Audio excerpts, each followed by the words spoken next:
E atrás do que exatamente nós estamos indo nessa mobilização pela Copa do Mundo? Passamos o ano inteiro bancando os sujeitos atentos. A gente não acredita em político, não acredita em boa vontade de grandes empresas, nem em promessas. Olhamos para qualquer discurso bonito com aquele desconfiômetro clássico de quem já foi muito enganado. Mas um dia chega a Copa do Mundo. A nossa desconfiança vira fumaça. Guardamos o nosso ceticismo na gaveta e coletivamente acreditamos na ficção de que um grupo de homens vestindo uma camisa amarela, ganhando milhões e cercados por marcas de publicidade, vai trazer a nossa redenção nacional. Gritando com uma tela de LED, abraçados com desconhecidos, xingando a mãe de um bandeirinha que está quietinha lá na Polônia. Minha vizinha, Dona Norma, já está preparadíssima. Antes da Copa do Mundo começar, a Dona Norma já estava soprando sua corneta, que faria o menino da porteira implorar por silêncio. Ninguém aqui está cego. Nós sabemos o tamanho da sujeira por trás dos bastidores. Vemos comunidades sendo removidas, vemos cidades inteiras sendo reorganizadas para servir o espetáculo. Vemos protestos surgirem sempre que a conta chega para quem não vai lucrar com a festa. A pergunta não é por que eles nos manipulam com propaganda. A pergunta é por que a gente aceita o acordo com tanta alegria. Porque ninguém convence 200 milhões de pessoas a se emocionar com um evento esportivo durante quase um século apenas com marketing. A propaganda veio depois, o negócio veio depois, as apostas vieram depois. Primeiro veio outra coisa. E se você acha que a Copa do Mundo é apenas futebol, faz um teste. Tenta lembrar onde você estava no 7-1. Eu aposto que lembra. Agora tenta lembrar quem ganhou o Campeonato Brasileiro daquele ano. Foi o Cruzeiro. Eu também tive que ir no Google. Só eles vão lembrar disso. Mas a Copa a gente não esquece. E atrás do que exatamente nós estamos indo nessa mobilização pela Copa do Mundo? Futebol não é. Porque se fosse apenas futebol, perder não doeria tanto. O Brasil perdeu! O Brasil perdeu! Meu Deus! Muito antes de se tornar esse evento gigantesco, um assunto inevitável por um mês, a Copa do Mundo já ocupava um lugar estranho na cabeça do brasileiro. Nelson Rodrigues percebeu isso antes de quase todo mundo. Para ele, o brasileiro não assiste futebol. O brasileiro assiste a si mesmo.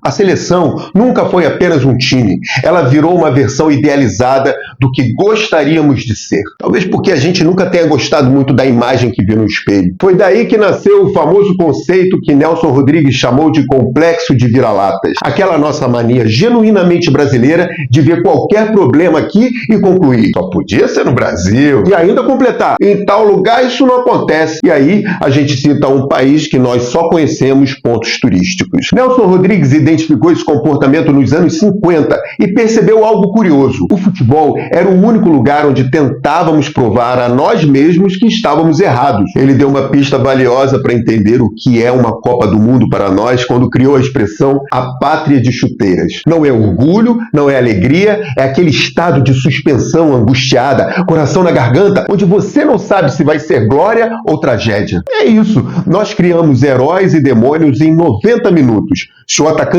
erra um passe, ele vira o culpado pela nossa herança colonial. Se ele faz o gol, nós somos o ápice da civilização ocidental. É uma transferência patológica de responsabilidade. Nós descarregamos as frustrações de uma rotina inteira nas pernas de um milionário de 25 anos que só veio ao Brasil nas férias, quando não prefere levar toda a sua família lá para a Europa. Eu sou fã do programa do Jandir. A perna dele chuta e a nossa se contrai no sofá. É ridículo, é vergonhoso, mas nós não conseguiríamos passar 4 anos sem isso. E talvez seja exatamente por isso que a Copa funciona tão bem como negócio, porque ela não vende futebol, ela vende pertencimento.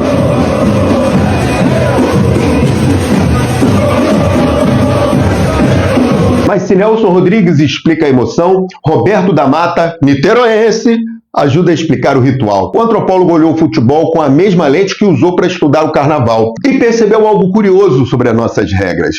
Aqui, você sabe, nós temos a história do "você sabe com quem está falando?"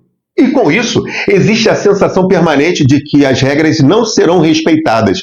E nossa convivência é ambígua com isso. Nós sofremos e aproveitamos do jeitinho brasileiro. Mas no campo, No campo, a regra é brutalmente objetiva. Passou da linha branca, é gol. Não tem conversa, não tem jeitinho. Mané, diz pra mim. Até tem, né? Mané, olha aí. Mas num país onde a regra quase sempre parece negociável, o futebol oferece uma experiência rara, a sensação de que a regra vale para todo mundo. Da Mata diz que é justamente aí que o Brasil se encontra. A Copa do Mundo é o momento em que o país inteiro participa de uma cerimônia que suspende a realidade. Talvez seja exatamente isso o motivo da nossa comunhão, ainda que seja por apenas 90 minutos. E tem mais, a fantasia de que a ascensão social está à disposição de qualquer um se torna possível em Vines, Rafinhas, Hendriks. Pode ser uma necessidade de comunhão que a Copa consegue atender melhor do que qualquer outra coisa. Por algumas semanas, podemos esquecer nossos desequilíbrios e aceitamos participar da mesma história coletiva. Todos juntos, inclusive a Dona Norma, a minha vizinha, que não faz a menor ideia do que é uma linha de impedimento, mas segue com sua corneta, na tentativa de atingir a marca de 120 decibéis e continuar até estourar os próprios tímpanos e os meus. Dona Norma não assiste futebol, ela participa de um rito. E quando milhões de pessoas estão emocionalmente envolvidos em alguma coisa, é sempre um bom momento para descobrir uma forma de faturar em cima. E descobriram. Por exemplo, já compramos 915 mil camisas oficiais da seleção a um preço médio de R$ 470 só esse ano. E isso é o dado oficial sobre camisas oficiais. Em qualquer esquina, por R$ 15 você encontra uma versão falsificada da camisa do Brasil. O que cria um paradoxo curioso, porque falso mesmo parece ser cobrar R$ 500 numa camisa. Óculos da Prada, foi 3 mil. Jaqueta da Gucci, 32 mil. Camiseta da Balenciaga, 11 mil. Cinto da Gucci, 3.500. Calça 12. Quem me conhece sabe que hoje eu tô barato, rapaziada. A Copa começou com 13 seleções em 1930. Em 2026 serão 48. Por que esse aumento? Porque o futebol cresceu e porque o faturamento cresceu junto. Durante décadas, a Copa era um torneio importante, mas foi com João Avelange que ela virou um produto global. A televisão ajudou, a tecnologia ajudou e os patrocinadores descobriram que não estavam comprando espaço publicitário, estavam comprando acesso direto às emoções de bilhões de pessoas e passou a faturar em bilhões. A evolução dos prêmios mostra isso. O prêmio do campeão cresceu mais de 3.400 desde 82. Se tem um setor que entendeu perfeitamente o espírito comercial da Copa, é o setor de apostas. Você pode se dar muito bem com a Calma Bet! Calma.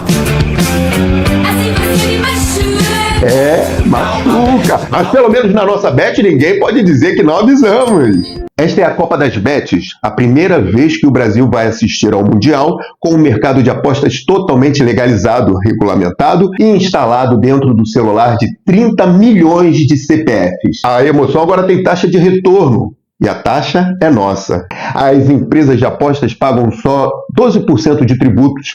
Ano passado, 251 deputados acharam que 18% seria muito. É bom saber que estamos cuidando bem dos nossos empresários do viciante setor de apostas.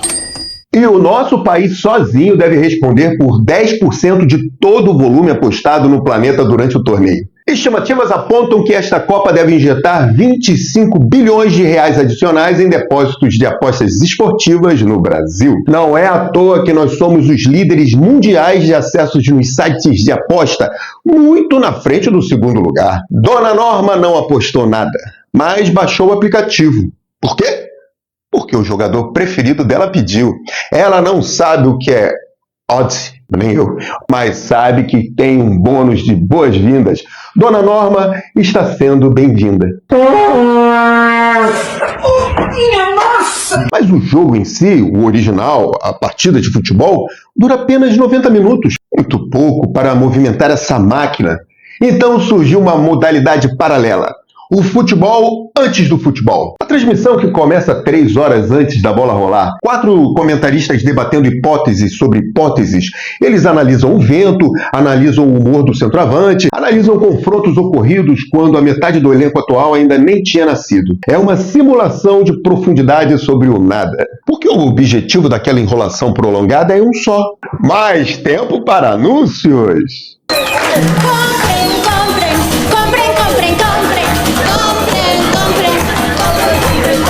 Supermercado vendendo carne patriótica, banco usando a paixão nacional para esconder o maior juros do planeta, marca de carro, marca de celular, aplicativo de entrega, tudo envelopado de verde e amarelo. É Brasil! Mas se você é como eu e não é de assistir pré-jogo, pós-jogo e não vai ficar na frente da TV engolindo propaganda, talvez vá ao bar, talvez você faça um churrasco em família, talvez você nem ligue para futebol, vai apenas para ver o pessoal. Legal! 71% dos brasileiros aumentam os gastos durante a Copa. Não 71% dos torcedores, 71% dos brasileiros. A Copa não precisa da nossa atenção, só precisa da nossa presença. E nós já estamos aqui. Vamos cantar, vamos se divertir. Alegria demais, é festa! É quem a gente está tentando enganar, né? Nós vamos mesmo é beber, né? Beber, beber, beber, beber. Beba com moderação. E a Copa chegou. Nós sabemos de tudo, sabemos dos contratos, sabemos das marcas, sabemos das apostas, sabemos que existe uma indústria gigantesca transformando emoção em faturamento. E mesmo assim vamos acabar com nossas unhas. Na euforia do sonho da vitória, propaganda nenhuma quer nos lembrar de um detalhe. O que acontece quando perde? Porque se perde mais Copas do que vence. Contrariando o senso comum, a de 14 me machucou muito mais do que a de 18 ou a de 22. Não, eu tô falando de Copa, É que a de 2014, aquele 7-1 para a Alemanha, em casa, na semifinal, pessoas chorando em público, outros destruíram enfeites, rasgaram álbuns de figurinha, alguns ficaram em silêncio por dias. Nenhuma marca anunciou isso, mas o bar ficou cheio assim mesmo. A cerveja continuou vendendo, os petiscos continuaram vendendo, o luto também é mercado. E como é nos outros países? Uma amiga esteve em Berlim uma semana depois do título alemão de 2014, o do 7-1. Não encontrou nenhuma referência ao título. Só um pequeno grupo bebendo cerveja às 6h30 da manhã. Mas soube que não estavam comemorando. Eram apenas alemães tomando café da manhã. Nenhuma faixa de campeão, bandeiras, nada em toda a cidade. Talvez porque para eles tenha sido apenas uma Copa. Azar deles. Pra gente não é. Provavelmente o azar é nosso. Vai saber, eu, você e Dona Norma vamos comemorar até o carnaval se vier o Hexa. Mas se o Brasil perder, nós vamos chorar. Por qual razão? Definitivamente não tem razão. Mas pelo menos existe uma vantagem clara. Durante as próximas semanas, a gente pode usar o verde e amarelo, sem constrangimento.